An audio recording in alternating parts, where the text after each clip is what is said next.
Ninong J siguro yan.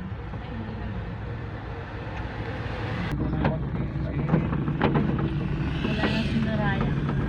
Bakit? Di na sumama si Noraya? Hindi na. Bababa yun pag nandyan. Wala naman siya. Bakit bababa? Sila yung iyan ang kilala si Tita pag kagabi. Tagal yung nakatikit. Bawal ganito. Bawal ganyan. Milk siya. Mahirap kasi pag maraming mestro.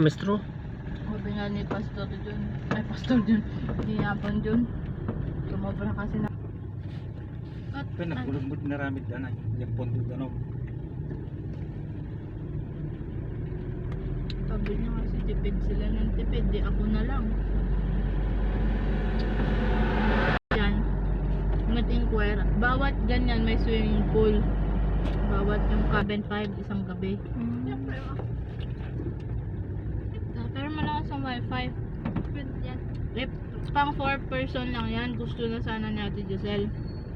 Kaso, pag magdadagdag ka ng isang tao, Ang asawa ning? Sila kumahawak sa ano, sa BGC ba? bumalik na siya ulit ngayon sa BGC. Anong kanya doon? Siya yung architect. Yaman. Bede ko na sa ano.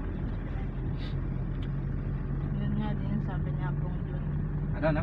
Sabi niya pong Jun, ba't daw nahihirapan silang ipunin yung 200,000? 3 araw. Oh. May natira pa. Pag inatid ko kasi.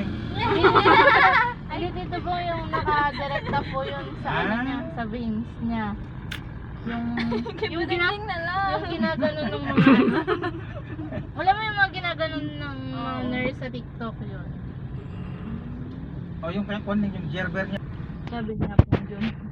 Ano, nagatay na. Ayun tubo, kuha tayo ah. Hindi daw sa, kung pinayagan na lang daw sana niya kung Nora noon. Na umuwi siya. Baka hindi daw siya na-accident. Muhi si? Tapos sabi na naman niya, sila na naman yung nagpatanggal dun sa ilong niya. Kaya na naman na hospital siya noon. Sabi niya kanina. Anong nilong? Yung, di ba dun dinagaan yung pagkain niya? Eh, nung dumating sa Apong Nora, tinanggal niya. Kaya, ilang araw, Linis daw yung ilong niya. ilang araw, dinala na siya dun. Talaga. Kung oras mo na. Pag oras mo na, Sabi nga ni Pastor, Max Rojas na.